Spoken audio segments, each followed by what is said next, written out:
Puri talkies ரசிகர்களுக்கு வணக்கம். வாங்க லென்ஸ் நிகழ்ச்சிக்கு போகலாம்.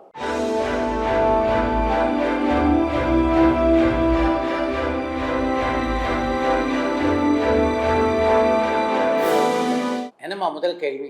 ஆலயமணி படத்துல வர சட்டி சுட்டதடா அப்படின்ற பாடல், பாதகாணிக்கை படத்துல வர வீடு வரை உறவு அப்படின்ற ரெண்டு பாடலையும் கேட்கும்போது உங்களுடைய உணர்வு என்ன? இந்த ரெண்டு பாடல்களையும் எழுதின கண்ணதாசன் பற்றிய உங்களுடைய மதிப்பீடு என்னன்னு திருச்சியில இருந்து பாலு கேட்டிருக்காங்க. தத்துவ பாடல்களானாலும் சரி, காதல் பாடல்களானாலும் சரி, கவிஞருடைய பாடல்கள் இருக்குல்ல, அதில் ஆழமும் இருக்கும். அதே நேரத்தில் எல்லோரும் புரிந்து கொள்கின்ற அளவிலே வார்த்தைகள் எளிமையாகவும் இருக்கும். அதுதான் கவிஞருடைய தனிச்சிறப்பு. 1998 ரிலீஸ் ஆன கண்ணெதிரே தோன்றினால் படத்துல வர சலோமி அப்படின்ற பாடல் இசையமைப்பாளர் தேவாவால் இசையமைக்கப்பட்டது. 1999 ரிலீஸ் ஆன துல்லாத மனமும் துள்ளும் அப்படின்ற படத்துல மேகமாய் வந்து போகிறாள் அப்படின்ற பாடலும் ஒரே மெட்டில் அமைஞ்சிருக்கும். இந்த பாடல் ரிலீஸ் ஆனப்போ இசையமைப்பாளர் தேவா அவர்களுக்கும் எஸ்.ஏ. ராஜ்குமார் அவர்களுக்கும் ஏதாவது கருத்து வேறுபாடு ஏற்பட்டதா, அல்லது இசையமைப்பாளர் தேவா அதை பெருந்தன்மையை விட்டுட்டாரான்னு தஞ்சாவூர்ல இருந்து வினிதா கேட்டிருக்காங்க. மேகமாய் வந்து போகிறேன் என்ற பாடலால் இசையமைப்பாளர் எஸ்.ஏ. ராஜ்குமாருக்கும் இசையமைப்பாளர் தேவாவுக்கும் இடையே எந்த கருத்து வேறுபாடும் வந்ததில்லை.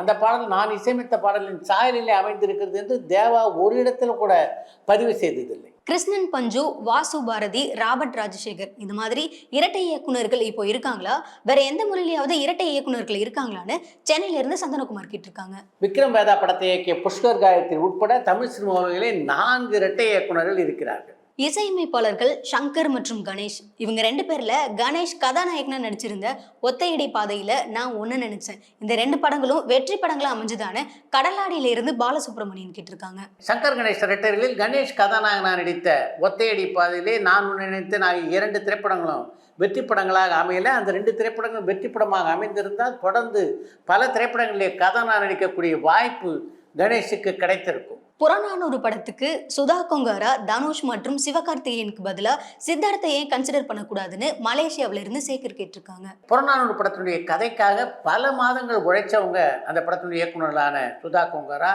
அப்படி இருக்கும்போது அந்த கதாபாத்திரத்தில் யார் நடித்தா நல்லா இருக்கும்னு அவங்களுக்கு தெரியாதையா நாம சொல்ல போறோம். ராகுல் காந்தியோட நீங்க பழகுன அனுபவத்தை பத்தி கொஞ்சம் சொல்லுங்க சார்னு சென்னையில இருந்து சந்தனகுமார் கேட்டிருக்காங்க. சில வருடங்களுக்கு முன்னாலே தமிழ்நாட்டுக்கு வந்த ராகுல் காந்தி அரசியல், சினிமா உட்பட பல துறைகளை சார்ந்த முக்கியமான பிரமுகர்களை எல்லாம் கன்னிமாரா ஹோட்டலிலே சந்தித்தார். அந்த சந்திப்புக்கு நானும் போயிருந்தேன். அதுதான் ராகுல் காந்தியை நான் கடைசியாக சந்தித்த சந்திப்பு. ஏற்கனவே மல்டிபிளெக்ஸ்ல கல்கி திரைப்படம் வெளியாகி வெற்றிகரமா ஓடிட்டு இருக்கு. அதோட இந்தியன் பார்ட் 2 படமும் ரிலீஸ் ஆயிருக்கு. இன்னும் 2 வீக்ல ராயன் திரைப்படம் வெளியாக இருக்கு.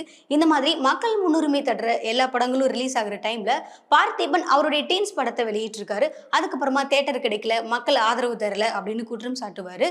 இந்த மாதிரி நெருக்கடியான டைம்ல எதுக்காக பார்த்திபன் அவருடைய படத்தை ரிலீஸ் பண்றாரு, இதனால நஷ்டம் ஏற்படும் தானே அப்படின்னு ஸ்ரீலங்கால இருந்து மதிஷான் கேட்டிருக்காங்க. எவ்வளவு பெரிய புத்திசாலியாக இருந்தாலும் தப்பான முடிவுகள் எடுக்கிற மாதிரி சில சூழ்நிலைகள் அமையும். அப்படிப்பட்ட ஒரு சூழ்நிலையில தான் இந்தியன் 2 படத்தோடு தன்னுடைய டீன்ஸ் படத்தை வெளியிடுவது அப்படின்ற முடிவை பார்த்திபன் எடுத்திருக்கார் அப்படின்னு நினைக்கிறேன். இந்நேரம் அவருக்கே அந்த முடிவு தவறானது அப்படின்றது தெரிந்திருக்கும் என்பது என்னுடைய எண்ணம். ஜாக்சன் துரை பார்ட் 2 எப்போ ரிலீஸ் ஆகும்னு பாண்டிச்சேரியில இருந்து சிபி மதன் கேட்டிருக்காங்க. ஜாக்சன் 2 திரைப்படம் அடுத்த மாத இறுதியிலே வெளியாகும் அப்படின்னு அந்த படக்குழுவினர் அறிவித்திருக்கிறார்கள். பொறுத்திருந்து பார்ப்போம். அண்மையில சத்யராஜ் நடிச்சு வெளியாகி இருந்த வெப்பன் பட தயாரிப்பு நிறுவனம் படத்தை தவறா விமர்சனம் செஞ்ச யூடியூபர்ஸ்க்கு நோட்டீஸ் அனுப்பியிருந்தாங்க.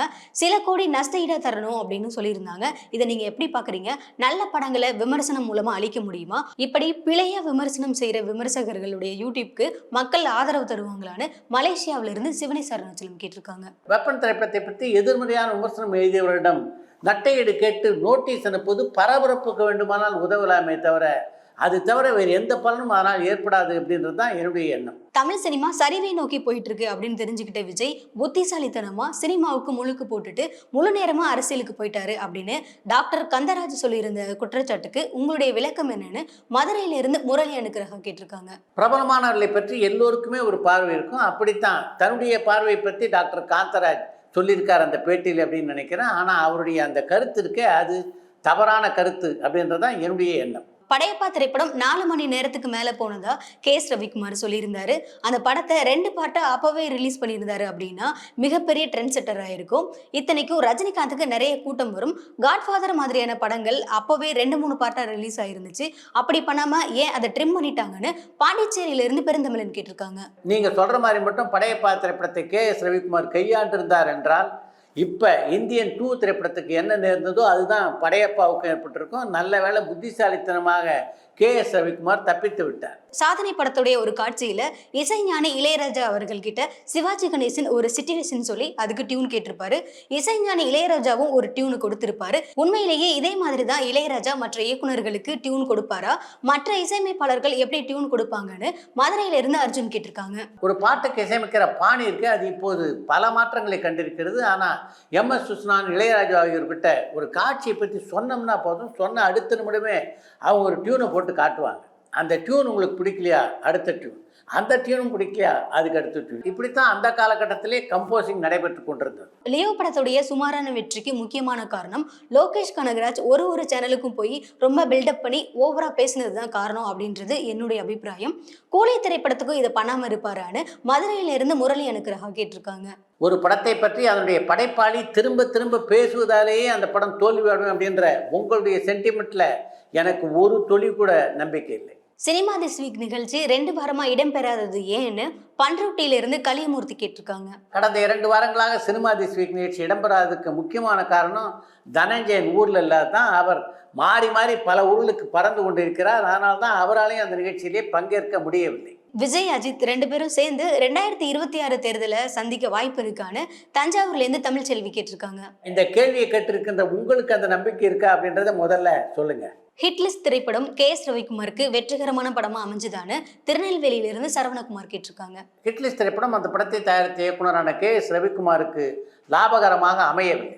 சரண் இப்போ ஏதாவது படங்களை இயக்குறாரான்னு பாண்டிச்சேரியிலிருந்து ராஜசேகர் கேட்டிருக்காங்க. அடுத்து ஒரு திரைப்படத்தை இயக்குகின்ற தீவிர முயற்சியில் தான் இப்போ சரண் இருக்கார். அதற்கான கதையை எழுதி முடித்து விட்டார். இப்போ திரைக்கதை எழுதி கொண்டிருக்கிறார். மிக விரைவிலேயே அந்த படத்தை பற்றி அறிவிப்பை அவரே வெளியிடுவார் அப்படின்னு நான் நினைக்கிறேன். வேல் பிலிம்ஸ் இன்டர்நேஷனல் ஐஸ்வரி கணேஷ் வெளியிட்டிருந்த மூக்குத்தியம்மன் பட விளம்பரத்துல RJ பாலாஜியுடைய பேர் இல்லையேன்னு வடபழனியிலிருந்து பிராங்க் கேட்டிருக்காங்க. மூக்குத்தியம்மன் படத்தை இயக்கியவர் RJ பாலாஜி தான். இப்போ த்ரிஷா கதாநாயகியா நடிக்க வேறொரு அம்மன் படத்தை இயக்குகின்ற முயற்சியில் RJ பாலாஜி ஈடுபட்டிருக்கிறார். அதற்கு எதிரான விளம்பரம் தான் இந்த மூக்குத்தி அம்மன் 2 விளம்பரமே. அப்படி இருக்க அதில் RJ பாலாஜியுடைய பெயர் எப்படி இடம்பெறும்? ஆர்யா இப்போ எந்த படத்துல நடிச்சிட்டு இருக்காருன்னு சென்னையில இருந்து சுபாஷ் கேட்டிருக்காங்க. ஆர்யா அடுத்து ரஞ்சித்துடைய இயக்கத்தில் உருவாக இருக்கின்ற சார்பட்டா பார்ட் 2 படத்தில் நடிக்க இருக்கிறார் அப்படின்றது உங்க எல்லாருக்கும் நல்லா தெரியும். ஆனால் இப்போதைக்கு ஆர்யா, அதாவது இந்த கேள்விக்கு நான் பதில் சொல்லிட்டு இருக்கேன், இந்த நேரத்தில் ஆர்யா எந்த படத்திலும் நடிக்கவில்லை.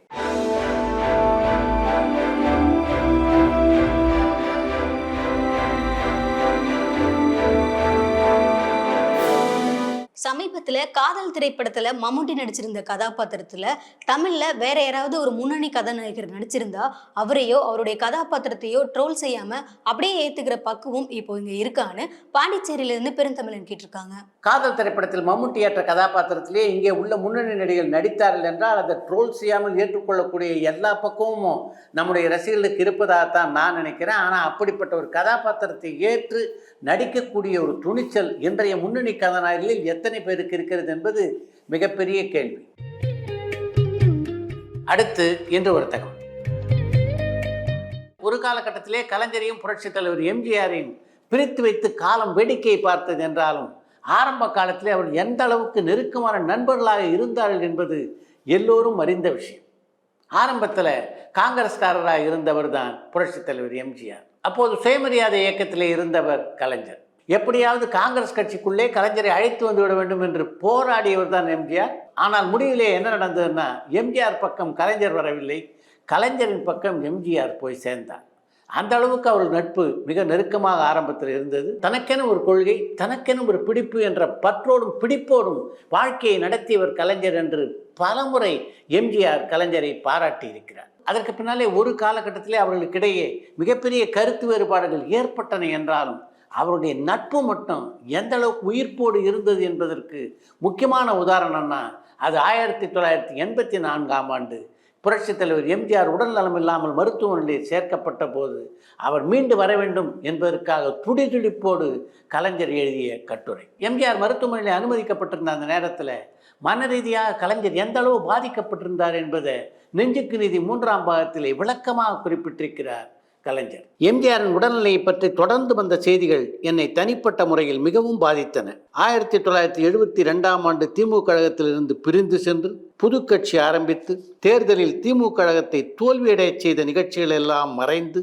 ஆரம்ப காலத்தில் நானும் அவரும் கோவையிலே ஒன்றாக வாழ்ந்தபோது நடைபெற்ற நிகழ்ச்சிகளும் அவர் கழகத்துக்கு வர காரணமாக நானே அமைந்ததும் பின்னர் திரைப்படத்துறையில் நாங்கள் இருவரும் ஒன்றாக சேர்ந்து பணியாற்றியதுமான நிகழ்ச்சிகள் தான் என் மனக்கண் முன்னால் வந்து வந்து போயின. வேற்றுமைகளை எல்லாம் மறைந்து அவர் எப்படியாவது உடல் நலம் தேறி வந்தால் போதும் என்று என் மனம் வேண்டியது என்று அந்த நூலிலே குறிப்பிட்டிருக்கிறார் கலைஞர். எம்ஜிஆர் உடல்நலம் இல்லாமல் இருந்தபோது அத்தோட கலைஞர் நிறுத்தில்லை. நானும் பிரார்த்தனை செய்கிறேன் என்ற பெயரிலே ஒரு நீண்ட கட்டுரையை முரசொலியிலும் படித்திருந்தார். அது அவள் இருவருடைய நட்புக்கு சாட்சியாக இன்றைக்கும் இருக்கிறது.